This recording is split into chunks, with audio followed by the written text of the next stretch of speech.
ang Malasakit Center. Ngayon yung Super Health Center, iba po ito sa Malasakit Center. It's a medium type of a polyclinic. Yan po ang aking isinusulong ngayon. Halimbawa sa inyong mga bayan, ito pong Super Health Center, pwede na dyan mga anak, dental, laboratory, x-ray, dyan na yung konsulta ng PhilHealth. Ang mga buntis, dyan na mga anak. Yung hindi pa buntis, may panahon pa kayo magpabuntis. Meron tayong pinuntahan. Batanggin, Bisaya man ko na taga Davao. Pero Batanggin nyo po ang aming pamilya. Tesoro. Makita nyo dyan yung Tesoro. May printing press dyan.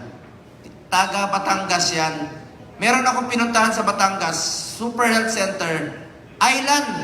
2 hours ang biyahe sa bangka at papunta po doon sa hospital. Yung buntis, sabi ni Mayor, manganganak sa bangka, sa tricycle. Ngayon, meron na silang Super Health Center. Doon, pinuntahan namin sa Lake Cebu, South Cotabato. Sinong taga South Cotabato sa inyo rito? Pinuntahan namin ni Kuya Epe. May nanganak doon, Tibuli Tribe, ni Tibo.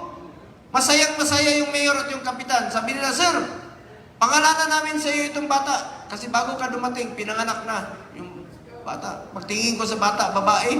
Sabi ko, paano mo pangalanan sa akin, lalaki ako? Sabi niya, Sir, hindi problema yan. Pangalanan namin ito ng Bongga. Ito yun, ha? True to life story yun. Magkakaroon po ng mahigit 700 na Super Health Center sa buong Pilipinas po. Yan po ang paramihin natin. Lapit natin ang servisyo medikal sa ating mga kababayan. Alam niyo, Super Health Center, dyan na po yung konsulta ng PhilHealth. Ang PhilHealth, sobra-sobra ang pera. Diba? Nagalit nga ako dyan sa Senado. Kami ni Senator Robin. Galit na galit si Robin, Senator Robin nun. Sabihin ko ba yung ginawa mo? Pinuntahan niya sa likod. Huwag ka na lang sabihin ko sana, pero galit na galit na. Doon ko nakita to, galit na galit. Galit na galit siya sa PhilHealth. Alam niyo bakit? Habang naghihingalo ang mga pasyente, takot magpa-hospital, sobra-sobra ang pera ng PhilHealth. Kaya nga, kinuha ng national government yung pera nila, excess funds daw, kasi sobra-sobra yung pera nila. Eh bakit hindi nila ginawa noon, i-expand yung benefit packages, increase case rates? Nagawa nila this year. Ba't hindi nyo ginawa last year? Wala kayong sobrang pondo. Ang PhilHealth po, medical insurance yan. Hindi negosyo yan. Dapat meron tayong masasandalan. Pag nagkasakit tayo, meron tayong aasahan. Diba? Buti na lang may Malasakit Center na mapuntahan sila. Pag kulang yung, alam mo, maliit. Meron pong sa Camarines Norte, kay Governor Padilla, kapatid ni Senator, merong isang medical provincial health officer. Nagkasakit siya. 4 million yung hospital billing niya. Ang sinagot ng PhilHealth, 27,000. Nagkasakit siya muli. 6 million ang sinagot ng PhilHealth, 29,000. Ang sinagot ng PhilHealth, 57,000 out of 10 million. Ang na-contribute niya sa PhilHealth, 200,000 sa sweldo niya. Nalugi pa siya. Nakakalungkot, namatay pa yung Provincial Health Officer ng Camarines Norte. Kaya dapat po ang PhilHealth, taasan niyo yung packages ninyo. Ngayon, nangako sila. Pinapirma ko talaga. Nangako sila, dental, ililibre nila, check-up. Check-up sa mata, salamin, yung top 10 mortality diseases, yung sakit sa puso, 2 million na raw yung coverage nila, yung dialysis, dadagdagan pa raw nila. Mabantayan ko po itong PhilHealth para sa Pilipino. Meron pa akong napansin noon, single period of confinement policy, tinanggal na nila. Alam niyo, pag na-admit tayo ng sakit, halimbawa, pneumonia, diarrhea, pasintabi sa kumakain, bleeding, nagka-bleeding ka bukas, after 2 weeks, nagka-bleeding ka muli, ayaw na nilang i-cover. Kalokohan naman yun. Mapigilan mo bang magkasakit muli? Ngayon, tinanggal na nila yung single period of confinement policy dahil sa ating pagpupursige. At ito po, 24-hour confinement policy na kailangan mo magpa-admit ng 24 hours. Tatanggalin na nila, nag-introduce na sila ng bagong emergency packages para hindi na kailangan magpa-admit ng pasyente ng 24 hours bago nila i-cover. Alam mo, maraming natutulog na pulisiya sila na dapat baguhin po natin sa ngayon. Tututukan ko po ito bilang chairman ng Committee on Health dahil naniniwala po ako ng kalusugan ng bawat Pilipino ay katumbas po yan ng buhay ng bawat Pilipino. Health is wealth po, mga kababayan. Ang hirap magkasakit, ang hirap maging mahirap.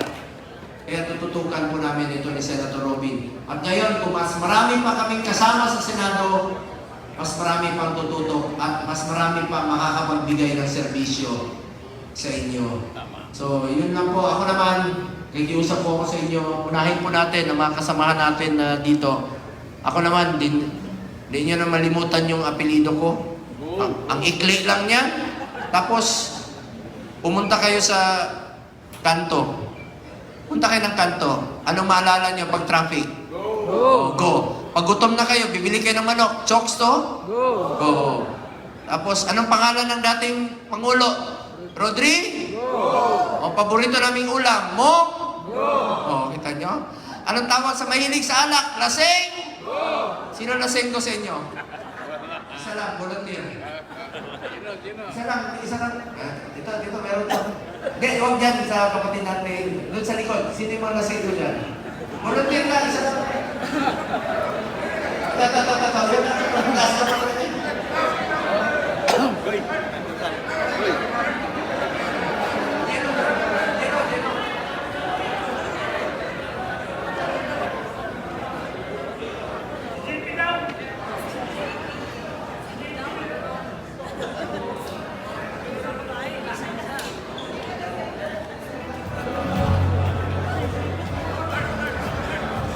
Ayan na.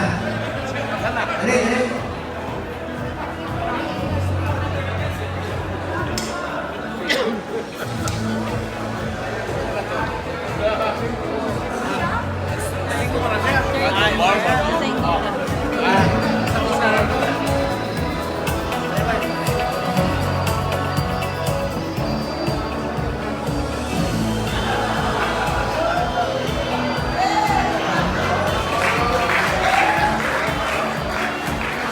Nalang ko ipahinomdom sa inyo, please lang.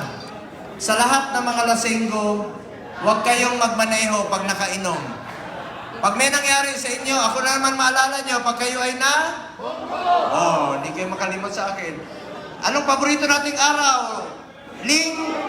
Sa Bisaya, Duming? Unsay paboritong hotel ni Philip?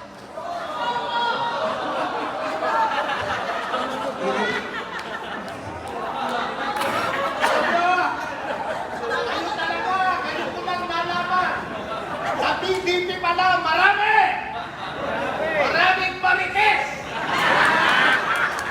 Ngayon, next, may pakiusap rin po kami. Ito, isa sa mga unang naghikayat kay Pangulong Duterte na tumakbo noon. Yung takbo, kumanta, naging abogado po siya, nagserbisyo po siya sa administrasyon ni Pangulong Duterte. Si ating minamahal na attorney Jimmy Bondoc. Matalino po ito. Palakpakan po natin. And last but not the least, ito pong abogadong ito, maalala ko 2015, talagang nakikipaglaban ito kay Mayor Duterte noon sa Bacolod, sa mga damo, sa mga parente natong ito. Talagang fighter po ito at makikipaglaban po ito. Totoo po yung sinabi niya, makikipaglaban po ito sa atin at magaling. Tulungan po natin, Attorney JB Hito. Palapakan po natin, from Negros, from Visaya. Ako, damo ko sa parente mga Ilonggo, tanan Ilonggo, parente ko. Bisaya ko na Batanggin niyo, pero damo ko sa parente ng Ilonggo. Kaya ang mga Ilonggo, ang tawag sa kanila, Ilong? Go! Ang pangalan ko, Bong? Go! Salamat. Anyway, salamat sa inyong oras na lahat ng mga PDP members. At gusto ko rin pong pasalamatan ang ating minamahal na former President, ating incoming Mayor, Rodrigo Duterte. Wala po ako dito sa aking kinatatayuan bilang senador, kundi po dahil sa kanya. Palapakan po natin. Tulungan po natin ang PDP. Ang laban ng PDP ay para po ito kay Pangulong Duterte, para po ito kay Vice President Inday Sara Duterte.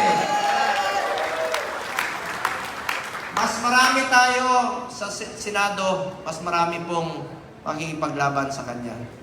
Palakpakan rin po natin ang ating pangalawang Pangulo Vice President Sara Duterte, ang ating minamahal na Mayor, ang ating kumpare, ang ating darating din po na Vice Mayor.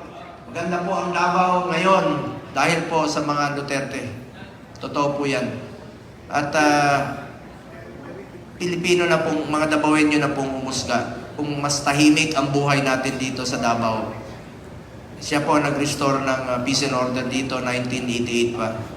Tayo, nag-alisan nga yung iba noon dito sa Davao. Bumalik lang nung naging mayor si Mayor Duterte. At pinatuloy po yan ang kanyang anak na si VP Inday Sara at ngayon naman po si Mayor Baste Duterte. Palakpakan rin po natin si Mayor Baste Duterte. And of course, Congressman Ulog Duterte. Palakpakan rin po natin. Si Kap Omar Duterte. Palakpakan rin po natin. Ating mga kasamahan sa partido. Of course, Atty. Wendell Rizalo, Astra, Atty. Amy, salamat Marge, Atty. Contacto.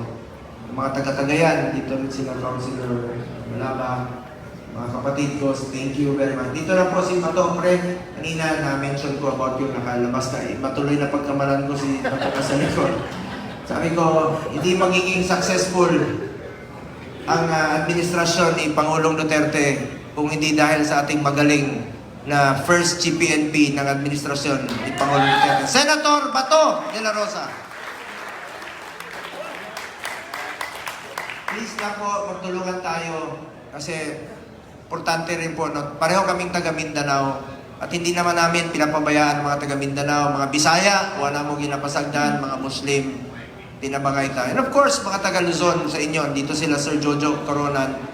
Salamat kayo. Marami rin pong pumunta rito. Apo, magandang gabi po sa inyo, sa mga Bicolano, marahay na gabi, sa inyo lahat, mga Waray, Anan, sa mga kapatid kong Pilipino. Salamat po sa inyong tiwala, salamat sa inyong suporta sa PDP, at maraming salamat rin po sa inyong suporta kay Pangulong Duterte. Ang laban ng PDP, laban po yan ni Pangulong Duterte. Sana wag po kayo magsawang tubol. May nalimutan ba ako sa 3rd District Congressman na Ungab rin po. Palakpakan rin po natin.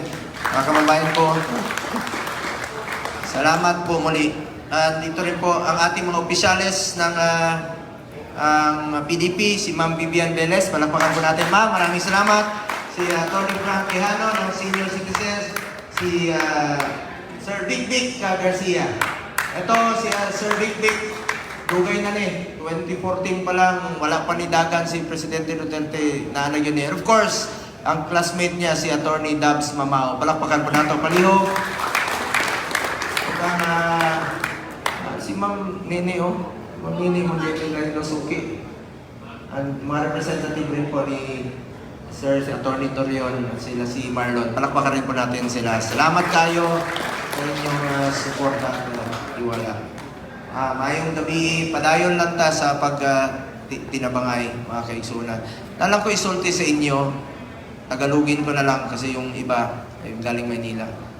Sa mga kasamahan ko rito sa gobyerno, tulungan lang po tayo. Ako na patuloy na magsiservisyo sa inyo sa abot ng aking makakaya. At tandaan po natin, minsan lang tayo dadaan sa mundong ito. Kung ano pong kabutihan na pwede natin gawin sa ating kapwa, gawin na po natin ngayon. Hindi na tayo babalik sa mundong ito. Ako po ang inyong Senator Kuya Bongo, patuloy na magsiservisyo sa inyong lahat.